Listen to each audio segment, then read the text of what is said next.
श्री कृष्णा। राधे राधे दोस्तों, स्वागत है आपका अपने चैनल पर। आज हम लेकर आए हैं आपके लिए कार्तिक महात्म्य की बहुत ही पुण्यदायी कथा। तो प्रेम से बोलो विष्णु भगवान की जय हो।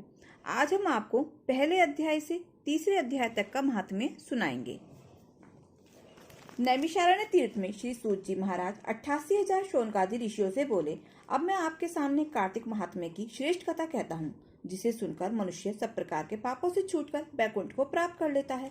सूत जी ने कहा, श्री कृष्ण जी से आज्ञा लेकर नारद जी के चले जाने पर सत्यभामा प्रसन्न होकर श्री कृष्ण से बोली, हे नाथ, मेरा जीवन सफल हो गया। मेरे माता पिता भी धन्य हैं, जो आपकी 16,000 रानियों में मैं अत्यधिक प्यारी हूँ। मैंने वह कल्पवृक्ष आदि आपके साथ नारद जी को विधि पूर्वक दान में दे दिया है, परंतु वही कल्पवृक्ष मेरे घर में सदा लहराया करता है, जिसकी बात को मृत्युलोक में कोई भी स्त्री नहीं जानती। हे स्वामी, अब मैं आपसे पूछना चाहती हूँ, सो विस्तार पूर्वक कहिए, जिसे सुनकर मैं अपने हित कार्य करूँ, जिसके करने से कल्प पर्यंत भी आप मुझसे विमुख न हों। सूत जी कहने लगे। सत्यभामा के ऐसे वचनों को सुनकर श्री कृष्ण जी हंसते हुए सत्यभामा की बाह पकड़कर कल्पवृक्ष के नीचे गए और बोले, हे प्रिय, 16,000 स्त्रियों में से तुम मुझे प्राणों के समान प्यारी हो। तुम्हारे लिए देवताओं और देवराज इंद्र से भी मैंने विरोध किया था। उस महा अद्भुत वार्ता को सुनो। सूत जी बोले, एक दिन श्री कृष्ण भगवान ने सत्यभामा के साथ गरुड़ पर सवार होकर इंद्रलोक में जाकर कल्पवृक्ष मांगा।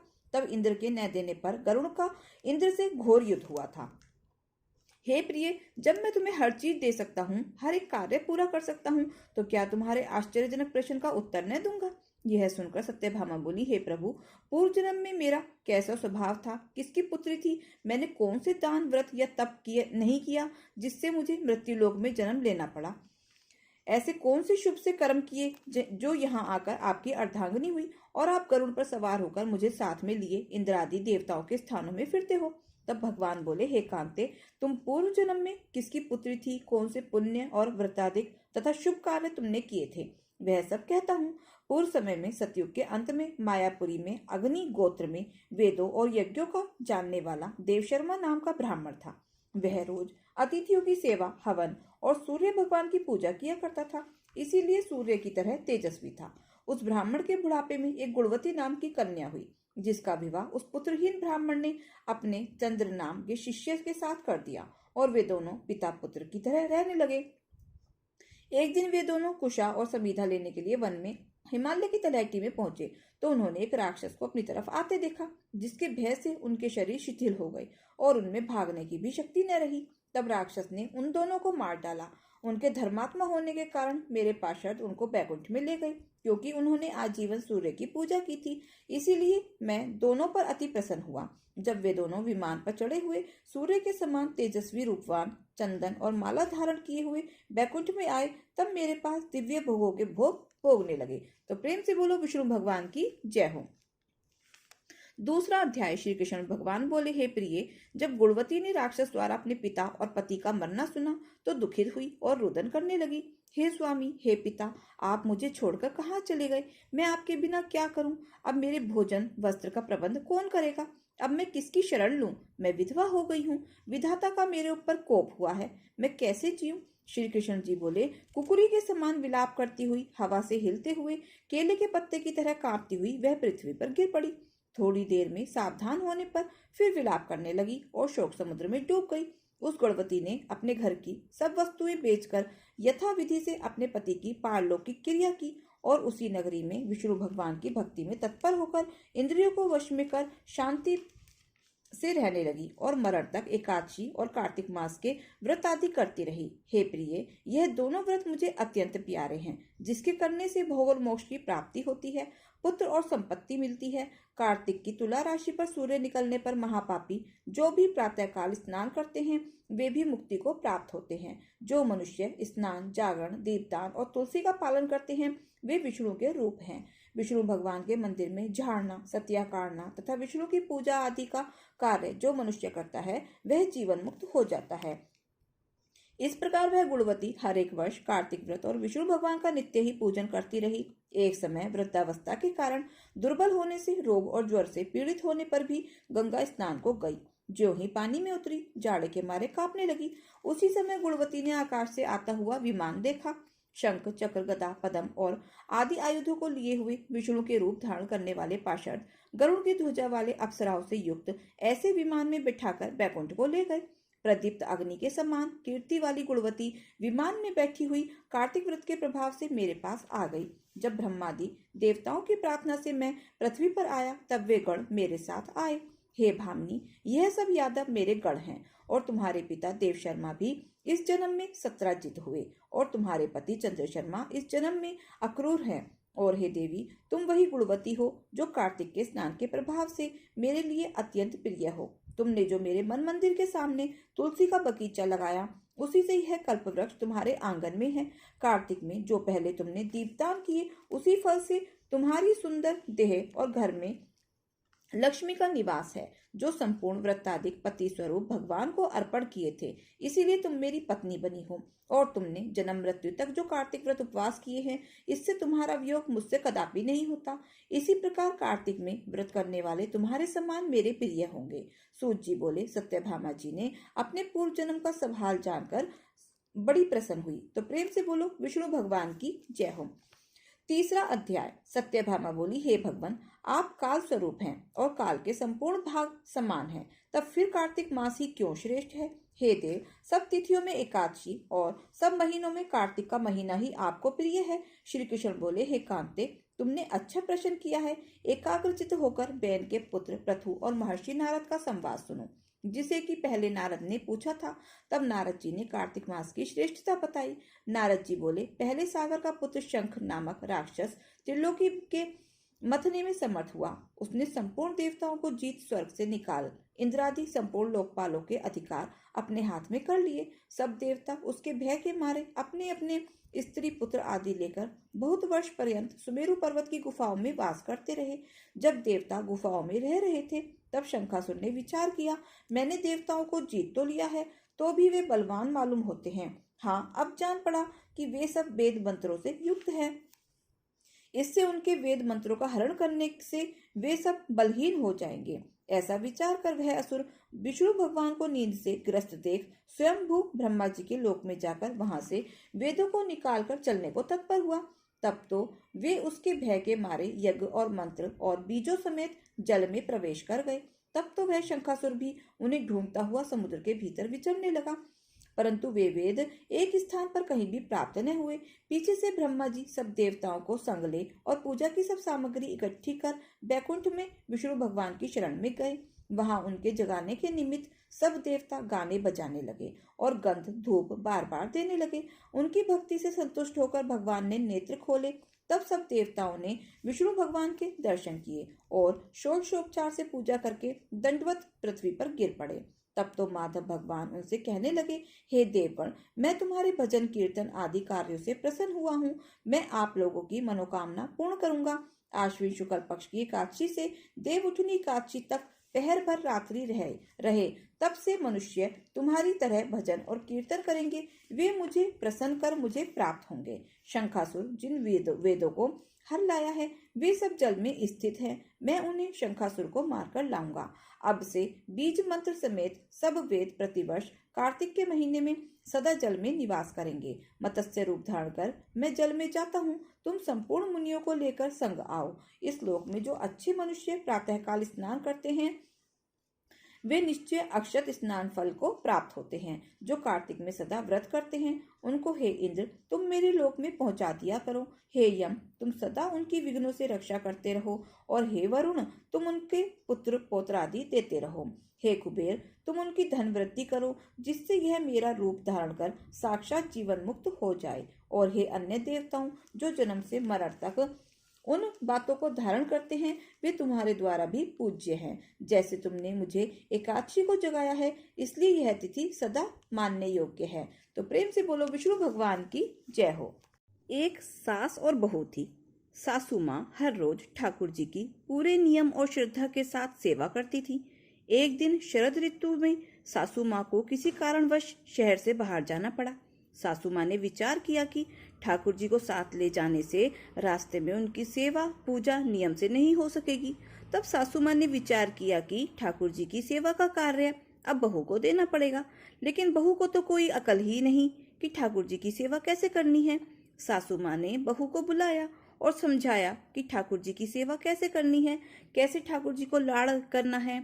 सासू माँ ने बहू को समझाया कि बहू, मैं यात्रा पर जा रही हूँ और ठाकुर जी की सेवा पूजा का सारा कार्य तुमको करना है। सासू माँ ने बहू को समझा दिया था, देख, ऐसे 3 बार घंटी बजाकर सुबह ठाकुर जी को जगाना, फिर स्नान कराना, फिर स्वच्छ कपड़े पहनाना, फिर ठाकुर जी का श्रृंगार करना, फिर ठाकुर जी को दर्पण दिखाना, दर्पण में ठाकुर जी का हंसता हुआ मुख देखना, इसके बाद ठाकुर जी को भोग लगाना। इस तरह सासू माँ बहू को सारे नियम समझाकर यात्रा पर चली गई। अब बहू ने ठाकुर जी की सेवा कार्य उसी प्रकार शुरू कर दिया जैसे सासू माँ ने समझाया था। बहू ने सुबह होते ही ठाकुर जी को जगाया, नहलाया, कपड़े पहनाए, श्रृंगार किया, दर्पण दिखाया। अब सासू माँ ने कहा था कि दर्पण में ठाकुर जी का हंसता हुआ मुख देखकर ही भोग लगाना। दर्पण में ठाकुर जी का हंसता हुआ मुख ना देखकर बहू को बड़ा आश्चर्य हुआ। बहू ने विचार किया कि शायद मुझसे सेवा में कोई गलती हो गई है, तभी दर्पण में ठाकुर जी का हंसता हुआ मुख दिखाई नहीं दे रहा है। बहू ने फिर ठाकुर जी को नहलाया, श्रृंगार किया, दर्पण दिखाया, लेकिन ठाकुर जी का हंसता हुआ मुख नहीं दिखा। बहू ने विचार किया शायद फिर से कुछ गलती हो गई होगी। बहू ने फिर से ठाकुर जी को नहलाया, श्रृंगार किया, दर्पण दिखाया। ठाकुर जी का हंसता हुआ मुख फिर भी नहीं दिखाई दिया। बहू ने फिर से ठाकुर जी को नहलाया। ऐसा करते करते बहू ने ठाकुर जी को 12 बार स्नान करा दिया।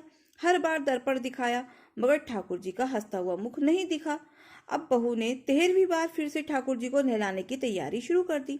अब ठाकुर जी ने विचार किया कि इसको हंसता हुआ मुख नहीं दिखा तो यह तो आज सारा दिन मुझे नहलाती ही रहेगी। अब बहू ने ठाकुर जी को नहलाया, कपड़े पहनाए, श्रृंगार किया और दर्पण दिखाया। अब बहू ने जैसे ही ठाकुर जी को दर्पण दिखाया तो ठाकुर जी अपनी मनमोहनी मंद मंद मुस्कान से हंसे। बहू को संतोष हुआ कि अब ठाकुर जी ने मेरी सेवा स्वीकार कर ली है। अब हर रोज यही नियम बन गया। ठाकुर जी रोज हंसते। सेवा करते करते अब तो ऐसा हो गया कि बहू जब भी ठाकुर जी के कमरे में जाती, बहू को देखकर ठाकुर जी हंसने लगते। कुछ समय बाद सासू माँ वापस आ गई। सासू माँ ने ठाकुर जी से कहा कि प्रभु क्षमा करना, अगर बहू ने आपकी सेवा में कोई कमी कर दी हो, कोई कमी रह गई हो तो कोई बात नहीं, अब मैं आ गई हूँ, आपकी सेवा पूजा बड़े ध्यान से करूंगी। तब सासू माँ ने देखा कि ठाकुर जी हंसे और बोले कि मैया, आपकी सेवा भाव में कोई कमी नहीं है, आप बहुत सुंदर सेवा करती हैं, लेकिन मैया, दर्पण दिखाने की सेवा तो आपकी बहू से ही करवानी है, इसी बहाने मैं हंस तो लेता हूँ। तो दोस्तों, कैसी लगी आपको ये कथा ठाकुर जी की? प्रेम से बोलो जय श्री कृष्णा, राधे राधे। बोलो तुलसी माता की जय हो। कार्तिक के महीने में सब कोई तुलसा माता को सींचने जाती। सब कोई तो सींच कर आ जाती, पर एक बुढ़िया माई आती और तुलसा माता को रोजाना कहती, तुलसा माता सत की दाता, मैं बिलड़ा सिचू तेरा, तू कर निस्तारा मेरा।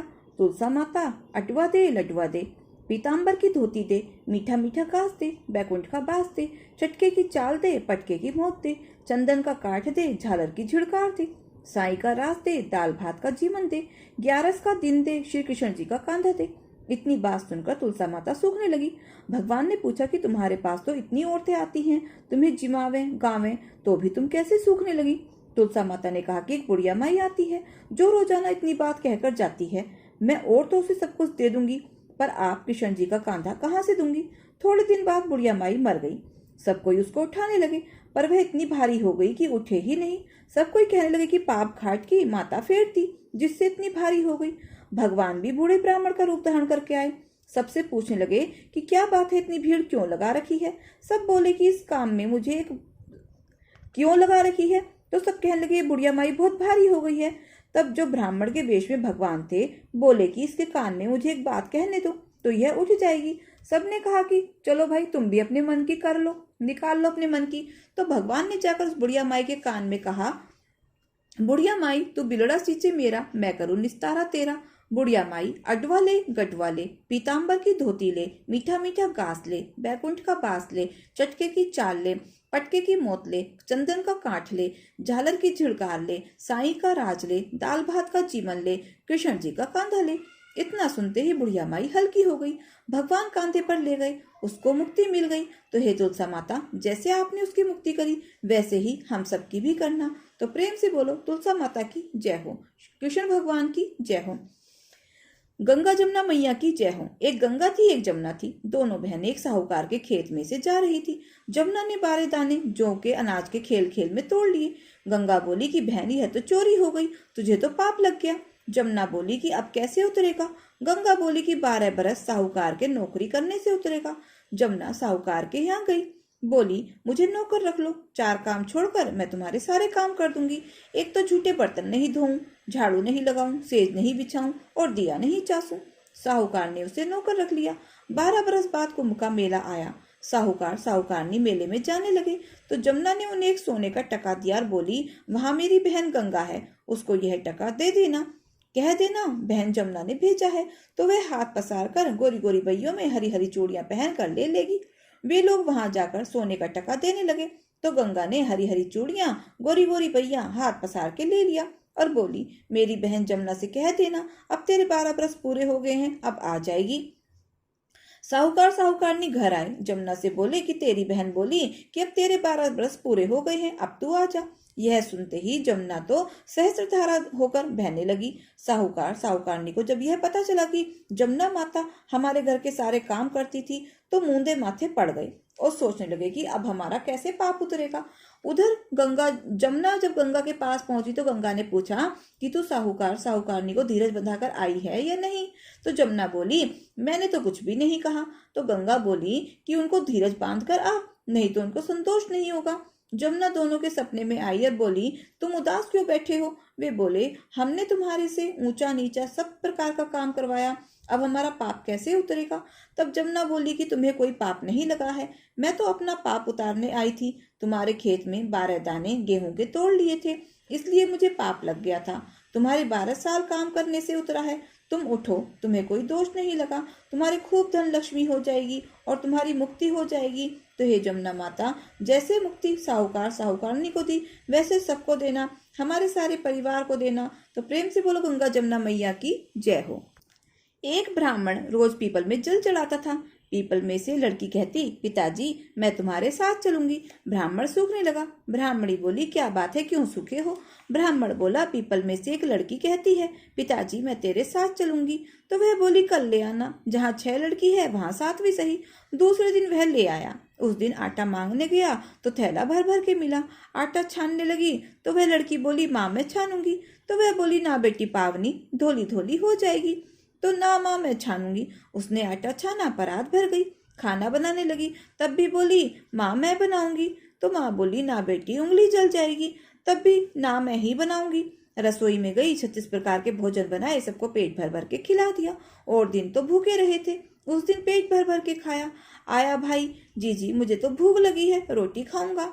बहन सूखने लगी, सबने खा लिया, अब कहाँ से खिलाऊंगी। बेटी बोली माँ क्या बात है कि बेटा तेरा मामा आया है, रोटी खाएगा। वो रसोई में गई, 36 प्रकार के भोजन बनाए, लाकर मामा को जिमा दिया। तो भाई बोला जी ऐसा भोजन कभी न खाया जैसा आज खाया है। तो बोली भाई तेरी पावनी भांजी है, उसी ने बनाया है।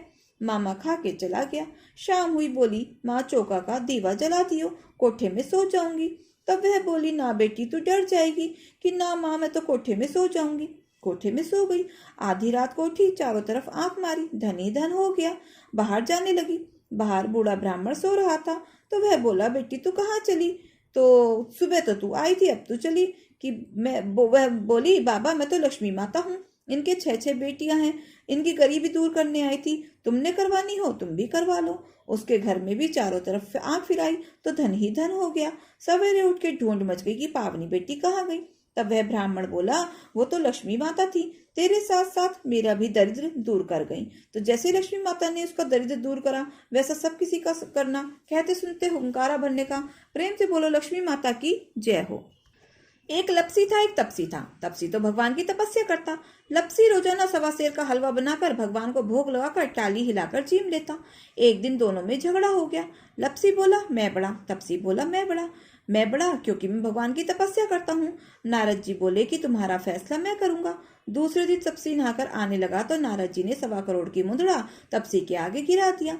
उसने आंख खोलकर देखा तो क्या मुद्रा पड़ा है। उसने उठाकर पैर के नीचे दबा लिया और तपस्या करने लगा।